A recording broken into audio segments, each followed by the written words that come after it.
Welcome to the #1 source for information, news, and opinion on your Columbus Blue Jackets. This is CBJin30, presented by Telhio Credit Union. You can also find the audio version on the CBJ Radio SoundCloud page, Apple Podcasts, TuneIn, Spotify, Google Play Music, or wherever you listen to your favorite podcasts. Now here's your host, Bob McElligott. Blue Jackets are getting ready for their second practice in the bubble. They arrived in Toronto on Sunday. They practiced there yesterday. They will practice again today, and they're working towards the exhibition game that they will play against the Boston Bruins, which will be on Thursday night, a game that I will have for you on the Blue Jackets radio network at 7 o'clock on Thursday night. Also, it will be carried by Fox Sports Ohio. Jeff Rimmer and Jody Shelley will call that game for you as well on Thursday. So that's what the Blue Jackets are doing. They're getting ready for that. They did have that practice yesterday, as I said. John Tortorella was asked during his media availability yesterday what they worked on. He said, he basically said no secrets were going on. Did a little bit of special team stuff, and then just worked on their game. And again, for Torts, that's what it's going to be about. It is going to be about the Blue Jackets playing their game. I laugh when I watch the media availability because you get the usual suspects that ask the questions, you know. Aaron Portzline from The Athletic and Brian Hedger from The Dispatch. And you get Clay Hall from Channel 6. He was on there too. Yeah, the regular people whose voices you're used to hearing. But then you get some people from the outside that are writing or covering for different outlets. And they ask some things. And I always laugh because I'll tell you what. There was one question somebody asked, and I said what I thought the answer from Torts would be. At the same time, he was saying the exact same thing, okay? So he's pretty easy to read if you're around him all the time. So when I hear these people ask questions, sometimes I laugh to myself because I'm like, depending on his mood, here it comes, or I wonder how he's going to handle this one today. But again, it's going to be about him stressing that the Blue Jackets have to worry about the Blue Jackets, not about the Toronto Maple Leafs, not about the Boston Bruins for an exhibition game on Thursday. They need to worry about the Blue Jackets, and he did give that standard line yesterday, which is no surprise, and he's going to continue to give that standard line as they go along each and every day. That I can guarantee you. Hey, don't forget, CBJin30 is being brought to you by Telhio Credit Union, and at Telhio Credit Union, they're putting themselves and they're putting people over profits. They are putting people over profits. That's what they do. That's what they've done for a long time. It is nothing new to them. They've been doing it since 1934. So that's a long time, 1934. So don't settle for a normal bank. Why do that? Why would you settle for a normal bank when you can have a credit union that puts you first? All you have to do is go onto their website at telhio.org to find out all about them and find out what they have that will fit your needs. And I know you will find a lot of things there that are going to fit your needs. Yesterday also, Seth Jones and Cam Atkinson, as well as Nick Foligno, they were all available to the media. And, again, all had the standard things to say for the most part. There's an excitement right now inside the bubble because it's new. Anytime you're doing something new, there's an excitement level about it in life, right? So there's excitement to be there, to be together, to practice together, all of that stuff. And that's what the Blue Jackets are going through right now. And those guys were all very honest and, they admitted all of that. As it goes on, that's going to be the challenge, right? It's not day one. It's not day two. It's not week one. It's not week two. It's as the grind goes on. Right now, they're just getting there. They're just trying to figure out exactly what the bubble is, where they can go, when they can go there, what it's going to take to get access to certain areas, their lounge area, the different restaurants, what restaurants are there, what is set up for them. Yesterday we had a call, an NHL call. It was a Zoom call. And there was someone from the league office actually took us through a little bit of the setup in Edmonton. So he was out west and he did the Edmonton look. And it was interesting. You come out of one hotel that is not connected directly to the arena, although I know there's a walkway to get into that hotel without going outside because I did it when we were there a couple of months ago. But he had come outside. They have the sidewalk. They have their own sidewalk with concrete barriers and a fences up, and you stay in that area.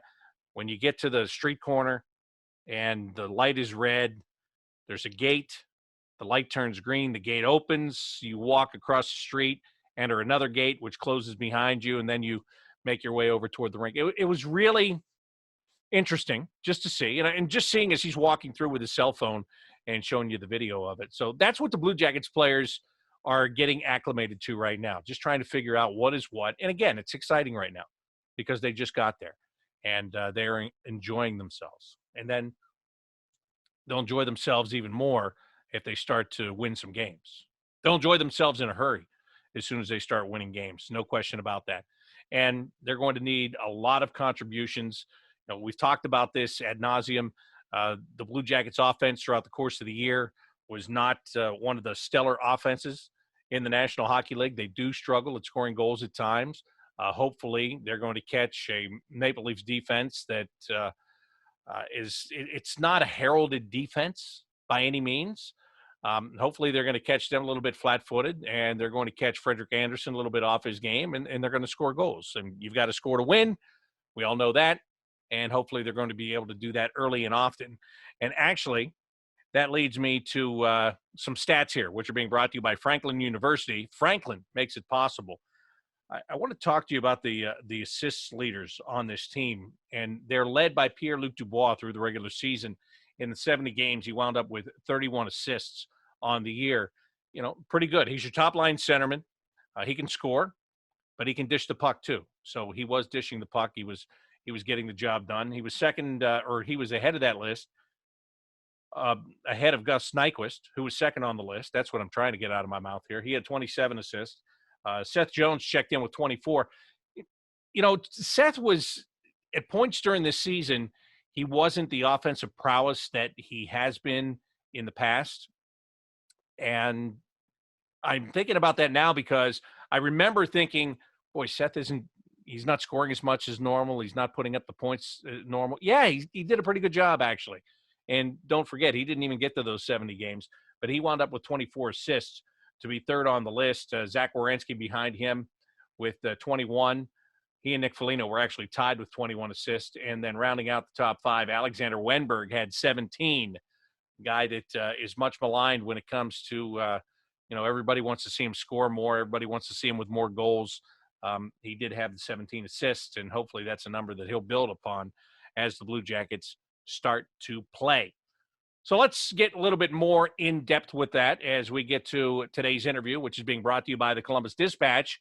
And today I bring in a guy that you're going to hear a lot from this guy as we go along. You're going to hear from him on this show. You're going to hear from him during the intermissions on the Blue Jackets radio network and whatever else that we can have him help us out with, because he covers this team just like I do day in and day out. You can read his work at bluejackets.com. I am talking about the Jackets Insider, Jeff Svoboda. Well, Jeff, here we are in Columbus. The Blue Jackets are in Toronto. This is foreign territory, pardon the pun, for all of us here, because we're guys that are used to being inside the bubble. We're used to being up close and personal. I mean, heck, that's why you're the Jackets Insider. But the insider is on the outside right now. What's it like for you, not being there on a regular basis, which you still kind of were during camp the last 2 weeks, but now that the team's gone and you're kind of flying blind like the rest of us, what's that like for you? Yeah, it's definitely weird, and it wasn't even kind of last week. I mean, the last 2 weeks I was at every practice, at every minute of every practice, and first of all, it was great to see live hockey again. It felt nice to kind of get back in the routine of things. But yeah, you get used to being around the team and at least seeing what they're doing. And right now, it's just not happening because the way that the not being able to go up there for with the reduced travel parties and practice not even being open anyway if you were to be up there. So there really would have been no benefit anyway. So it is weird, and you're kind of sitting here in a situation where if this was the regular season or even the playoffs like it was a year ago, we'd be watching practice on a regular basis. And not that they're out there reinventing the wheel, but you get a sense of what they're working on, who's paired with who, things like that. And so right now we're kind of flying blind a little bit. And it's just the way that it probably has to be with the pandemic and everything that we have to do because of this. But yeah, it is a little bit weird. And you just kind of have to get on the Zoom calls with the guys. And even those are only about 10 minutes long, judging by what the NHL did today. So it's not the normal level of access and, level of insiderness, I guess, that I'm used to. But, in a situation like this, I'm just happy to have hockey. I'm happy that however they can pull this thing off. We've seen what's happened around Major League Baseball and some of the struggles that some of the other leagues have had. And then the NHL with no positive test day, whatever they got to do to make this thing happen. That's what I'm here for. So, we'll take the good with the bad, just to get this thing off the ground as far as I'm concerned, No, I agree with you 100% on that. It is good to have hockey, and it does feel. I told people for weeks when they said, "Is the NHL coming back?" I said, "I'll believe it when I see it," and I don't mean that in a bad way. It's just you watch what's going on in the world, and what looks like is a done deal today is not by tomorrow. But I do think the players were very good, especially in their media availability after the first day of practice inside the bubble. I thought they were really good at praising both the league and the Players Association for the job that they've done to create these safe zones for both of these teams. As you mentioned, the other sports, they got stuff going on. Baseball's got some real stuff going on. Of course, they're not quarantined in a bubble. They are still traveling all over the country to go to their games. So, they've done a really good thing. And I am glad that they are setting up to play hockey. And I think this league has done it right. And I think you'll agree with me on this one. The athletes, we always talk about the athletes that play in the NHL, the people that they are. I just don't see these people. And I'm talking about the league office. I'm talking about the team management. I'm talking about the coaches and the players. I don't see these people screwing it up. It doesn't look that way. And what's interesting about that is, let's be honest, for years, Gary Bettman still gets booed wherever he goes. I wonder if that's going to change after this whole thing goes, if they're able to finish this thing off, because it feels like right now the NHL might be one of the most well-run leagues, of the major professional sports leagues. And so, sometimes people kind of goof on this league for whatever it may be. And obviously Bettman's never been the most popular guy in the world, but, the league and the Players Association really seem to have come together, put together a good plan for this whole thing. And I think the players really had to have some buy-in as well, especially over the last 2 weeks, because that was the danger area was, everyone, I think, around the league kind of felt if we can get in this bubble and not have kind of an explosion of cases, or if we just feel really good about where we are when we get in the bubble, we'll feel really good about our ability to play this whole thing. And then you find out they had no positive tests over the last week, and then I think just 2 over the 2 weeks of training camps, and you feel like, that goes to show you that probably everyone involved was really taking this seriously, and they weren't going out and putting themselves in bad situations where they could, contract, the virus and bring it into the locker rooms and things like that. And so I think everyone involved gets a lot of kudos, because if you look back, they announced this. I was thinking about this today. They announced this whole thing at the end of March. I think it was right around Memorial Day. So that was right about 2 months ago of where we are. And the number of boxes that had to be checked to get to where we are right now and actually have these guys in the bubble and about to play playoff hockey. There's a lot of things that had to go right. And we've seen, whether it be in society or sports, who would have, probably 2-3 months ago, we would have felt a lot better about football and, all the different things that are going on there and all that kind of stuff. And, but they had a long road to travel, but they traveled it. And here we are. It's crazy to think that, 2 months ago playing the Maple Leafs kind of seemed like, it's going to be great when that happens, or if that happens, but, that's a ways off. And now here we are, we're less than a week away, and it looks like we're going to get there. And it just, everybody involved does seem to have really taken it seriously and done everything that they had to do to make this whole thing happen. And hockey fans and everybody involved with it are going to get the result of that, which appears to be, it's going to be a sprint to a Stanley Cup final, which is, we get to see that big, beautiful trophy awarded here, it looks like, in 2 months, barring any sort of disaster. And I think that's what we're all looking forward to. And hopefully it's here in Columbus eventually. I'm talking with Jeff Svoboda, the Jackets Insider. I'm with you on that one too, by the way. I have those very same hopes, as you might imagine. Although the only bad thing is you probably won't be able to have your celebration parade for the only time in recorded history, but that's something you deal with if you get to that point. Exactly. But, you made a good point about how this league has gone through some real trials and tribulations. It had an entire season canceled because of a work stoppage. It had half a season canceled not that long ago because of a work stoppage. I think there really should be a lot of kudos to the league and to the Players Association for what they did, not just to make all of this happen, Jeff, but they did it, and they extended the collective bargaining agreement for 4 years. That means there's going to be 6 years of labor, peace, and harmony in this league. And that is huge for this league because, as you know, every time that CBA is coming around the corner and it's going to be up, the talk is about another lockout. And, will the players give into this, and will the owners finally back down on this? And we don't have to talk about that for a long time. Look, let's be honest. For the players, there was, the escrow situation. They're able to kind of get some sense of security with that. They know where that's going to be over the next couple of years. The salary cap's going to stay flat for the next couple of years. It won't go down, which it could with the loss of revenue we're going through right now.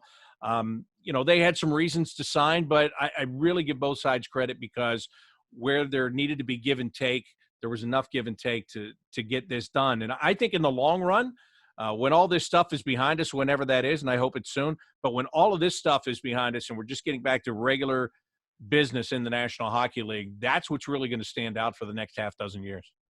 Well, if you look at another sport and, forget the COVID stuff that's going on right now in baseball, but just the acrimony that happened to those two sides, the owners and the players in that sport were trying to figure out how they were going to play this season. And I mean, it was embarrassing for the sport, frankly. I'm a baseball guy. I love the sport. I know you've spent a lot of years broadcasting baseball. You're a baseball guy as well. Your son plays baseball. But this is a system much like the NHL where for a lot of years, one side says the sky is green, one side says the sky is blue. And that's the way that they brought into this negotiations that they went through.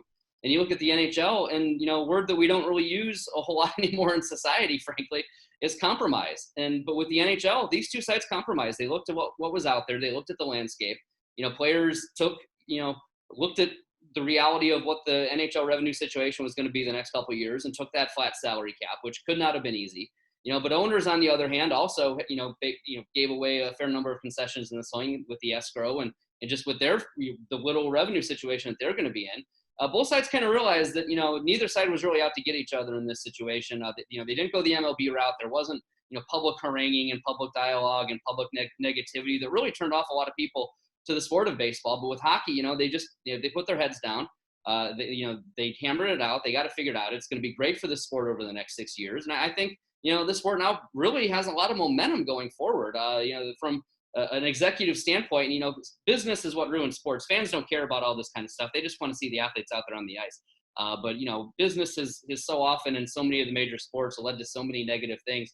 But right now, these two sides seem to have a little bit of accord and a little bit of harmony and have figured it out. And, it's great for the sport for the next 5 or 6 years. And you think about the young talent that's in this league and just how good the product is right now. And, there's a lot of things pointing the right way for the NHL. So kudos to everybody involved, as I kind of said here a couple times, for making it work. And not just, as you said, for this year, but for the foreseeable future, because it's really going to benefit the sport, I think, in a situation where a lot of sports are going to be kind of figuring it out over the next year or two. The NHL's got a leg up right now.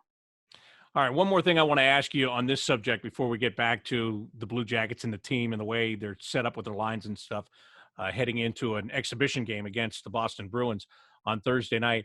All these things we're talking about are great. I don't know if you feel this way or not, but I almost wish that the NHL could have done this and also been the first league back to play. I know baseball's, well, who knows what's going on with baseball right now. They're starting to hit some hurdles, of course, as we said, but baseball is playing. The NBA is going to be coming back. There is a part of me, that's a selfish part of me because I work in this league, but it really would have been nice if somehow they could have gotten the spotlight and been the only league going on. But again, baseball, what if it falls apart and they have to shut it down? The NBA guys are already going outside the bubble. That's not been a good look on the NBA too. So I don't know, maybe it would happen, but I really think, like what you said, there's so much good momentum.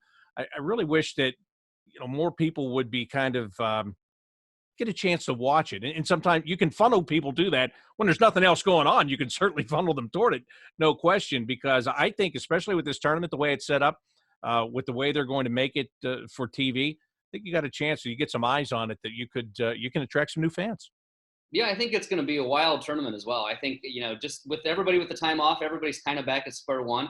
I think you're going to see upsets galore. You're going to see great games. You're going to see weird games. I think, frankly, you're going to see a lot of high-scoring games compared to usual playoff season, just because, defenses and goalies are still kind of working themselves back into where they need to be, I feel like. And so I think the product's going to be great. And so, there is part of me, I said 2 months ago they announced this, and you kind of wish they could have sped it up a little bit. But, between getting everybody back into game speed or as close as possible, and then with the immigration issues where, a lot of people went back home, and for how many players on the Jackets, home is Sweden. So, you kind of had to make sure, guys could get back and get through quarantines and all those different types of things. So there just really wasn't a chance to get it back and move it up, I really feel like, because it would have been great. Yeah, if you could imagine, early July, if we'd been playing hockey, I think it would have been really awesome to put a lot of eyeballs on the sport. But I still think at the end of the day, think of the sports that you've been watching over the last couple of weeks. At least I've been watching over the last couple of weeks. I'm not the world's biggest NASCAR or soccer fan, but I've put them on when they've been on. I'm a golf fan, but I'm watching a heck of a lot more golf than I probably would have watched over the last 10 years. So I think if sports are on right now, people are going to watch them. And yes, there's going to be kind of a drinking through a fire hose situation right now with basketball coming back right around the same time and baseball. But I still think there's a market for it, and I think people love playoff hockey. And so people are still going to watch it. I totally get what you mean, but at the end of the day, I think people are still going to be really intrigued by what this product's going to be, especially as the NHL seems to kind of have its act together. I think maybe that'll help just because, you turn on MLB, heck, who knows if that baseball game that you thought you were going to see tonight is going to be on. Basketball, who knows if somebody's going out for chicken wings and ruining the whole thing. So maybe hockey's going to be able to be the one sport that keeps it all together here and it gains some new fans from the whole thing. Yeah, well, we're going to find this all out pretty soon. But as you said, they're on the right path and they're doing all the right things. So maybe instead of getting it back quickly, get it back properly. That's always the right way to go, and they were patient enough to do that. All right. Well, plenty of people that are watching this and listening to this are going to be, well, they're ready. They're locked in. They've been waiting since the 12th of March, just like you and I, to get this going again. And you made a couple of good points there with high-scoring games. We always see in October, you always think that, they must have changed something because no goalie can stop a puck and no defense can coalesce in front of the goalie. It's just goals galore. Then all of a sudden you get 6 to 8 weeks into the season and you go, well, where are those 4-goal games? Why are they now 2-goal games, 2.5-goal games? So, yeah, you're right. With everybody coming back, there could be a lot of scoring very early on here. The Blue Jackets, I hope there's a lot of scoring for them because that was that was their biggest thing, right? I mean, winning games 2-1 was not only a way to get a win. Some nights it was the only way to get a win for them, or get a shutout from the goaltender is what they had to do. So if there's going to be an explosion of offense, I hope the Blue Jackets are beneficiaries of that. Well, I mean, just look at the last scrimmage on Friday. The score was 11-5, and I think that made really no one happy in the organization, at least among the coaching staff and probably the goalies and the defensemen. But I think there was a positive to take from that. It's that people who are going to be depended on for scoring, or people who could really boost the scoring for this team, chipped in. You look at like Eric Robinson had 5 goals in the 5 scrimmages, and 2 of them were on Friday.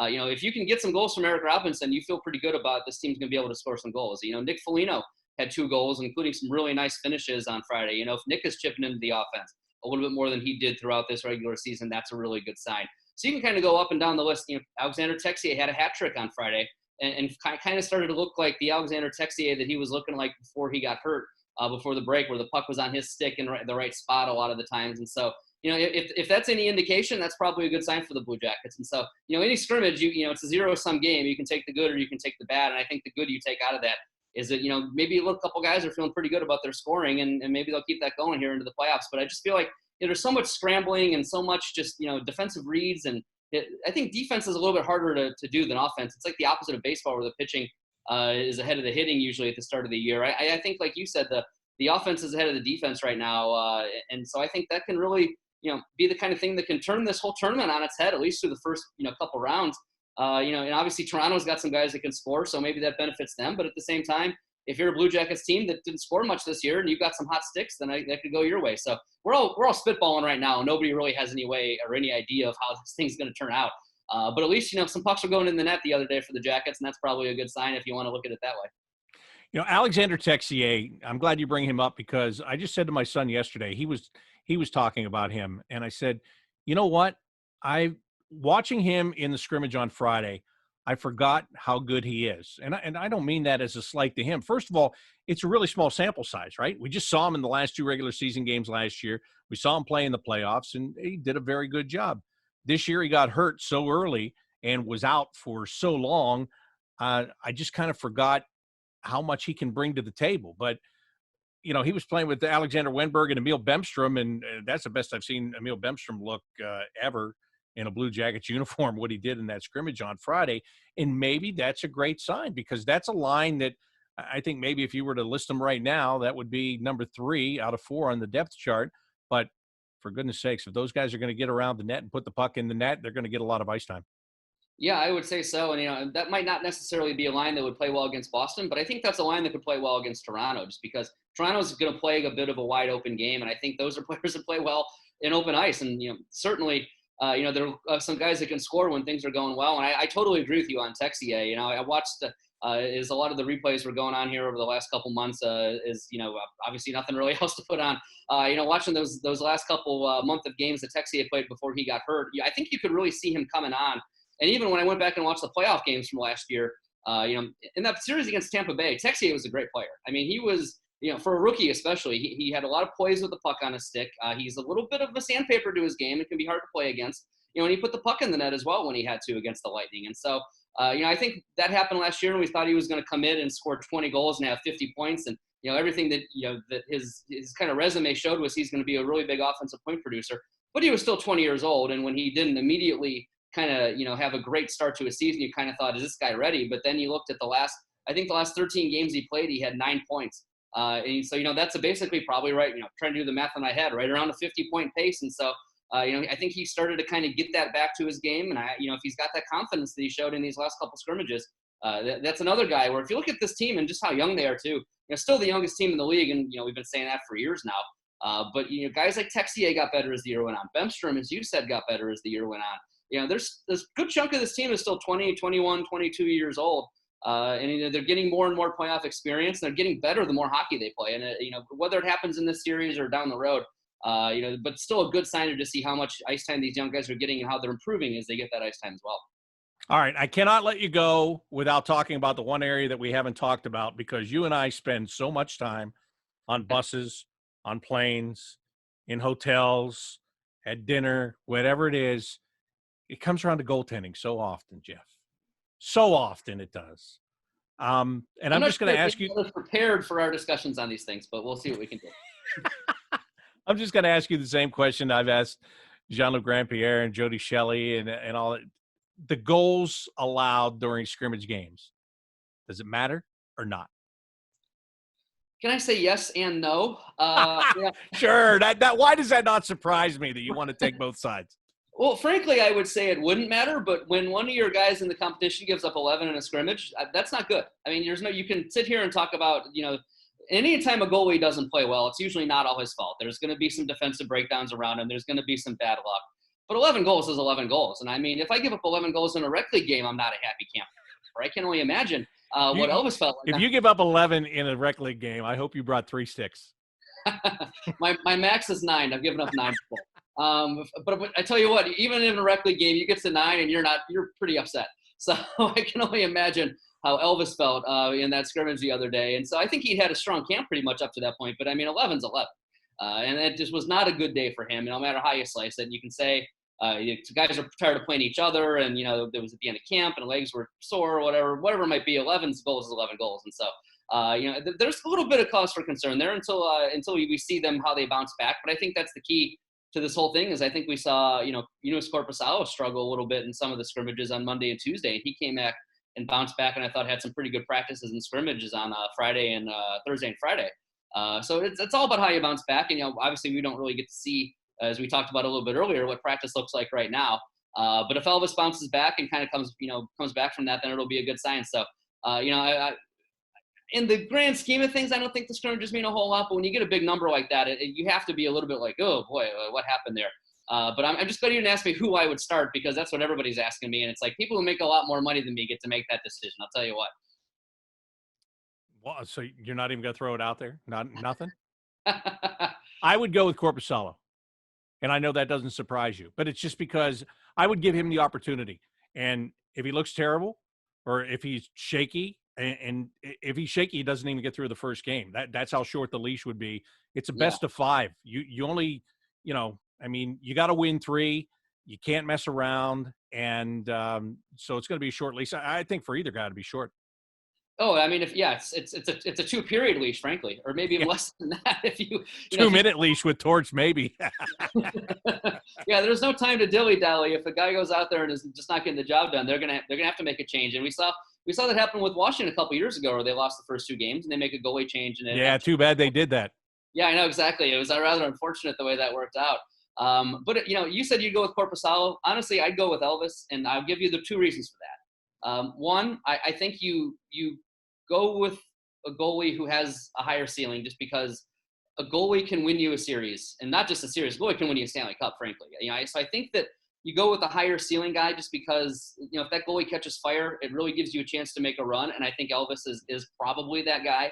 And the reason I think he's that guy, number 2, is just his athleticism is off the charts. He makes saves and makes them look easy. That just someone who watches goalies, and someone who can't play goalie, but someone who watches goalies quite a bit. The way he moves is just elite to me. It's just so fluid and so dynamic. That I think he can steal you a game, and maybe he can steal you a series. And Corpy could probably do the same, but I think that higher ceiling is why I'd go with Elvis. But at the end of the day, you've got 2 good guys. There's not a bad option until maybe the middle of the second period, as we were just saying, and if one of those is not going well. But at least you've got 2 guys who carried you through a good portion of the season. And I think that's a really strong sign for the Blue Jackets. These just aren't guys that have played well in spurts. These are 2 guys that carried this team for months at a time throughout the season. And so I think that gives you a lot of confidence that whoever you put back there is going to get the job done. All right. That's all fair enough. Although I am going to send the video to Joonas Korpisalo of everything that you just said to get him motivated, so that I'm right and you're wrong when it's all said. Absolutely. Exactly. Corpy, I love you. All right. He is the Jackets Insider. You can find him at Jackets Insider on Twitter. Jeff, thank you very much. Appreciate you doing this. I'm going to have you on more. There's no doubt about it. We look forward to working with you on the Blue Jackets radio network during the playoffs as well. Sounds great. Always good to hear from you, Bobby, and you look good. I love the beard. Great to have Jeff with us on the show. As I told you before, you're going to see more of him. You're going to hear more of him. He's part of our team, and we are going to utilize him to the fullest extent. There's no question about that. Blue Jackets getting set for their game on Thursday against the Boston Bruins. Let's talk about that game for just a minute, as the game preview is being brought to you by Moo Car Wash Express. They are the home of the unlimited car wash. And you need a lot of car washes right about now, right? In this climate, this point in the summertime, can never get enough car washes. And I always go to Moo Express, not because they're advertising here. I mean, I just always have, and they're close to where I am. They do a great job, so I'm giving them the extra plug right now for good reason, because they've earned it with me. Blue Jackets, Boston Bruins. 2 times the teams played during the regular season, didn't get to their 3rd game because of the pause. The Blue Jackets won both of those games. This one on Thursday, it's not going to really matter who wins or loses. It's going to be how you play the game, as the saying goes. But that's going to be true for both of these teams, because their coaches are going to be looking at how they play the game, because it's their one and only tune-up for the playoffs, for the Stanley Cup playoffs. The Boston Bruins are one of those 4 teams that is going to play a round robin. They were the top team in the Eastern Conference. They don't want to jeopardize that, which they could if they don't perform well in the round robin tournament that they have to play. They could lose that standing. They could slip, and they don't want that to happen. So they have to be ready to go. They have to be at the top of their game. And for the Blue Jackets, obviously, you lose 3 and you're done again, and they don't want that to happen. So it really will be a game where both coaches will be looking at how their teams are playing. Maybe not the end result to that game, but just the steps that they took to get to the end result. I think that's going to be big time for both Bruce Cassidy of the Boston Bruins. I know it's going to be big time for John Tortorella, especially in the goaltending department, because where the Bruins have Tuukka Rask and they don't have anything to figure out, the Blue Jackets have to figure out who's going to be that starter for game 1. And, oh, by the way, John Tortorella said yesterday, when he was asked when he would decide upon and tell a goaltender that he is starting game 1 of the series against the Maple Leafs, didn't hesitate. He said August 1st. The game is August 2nd, and I am not surprised. Once again, I'd like to thank Jeff Svoboda for joining me today and talking to you, as I always enjoy talking to you. We're going to do it again tomorrow. We're doing it each and every day. CBJin30 coming your way as we get set for the Blue Jackets to return to play.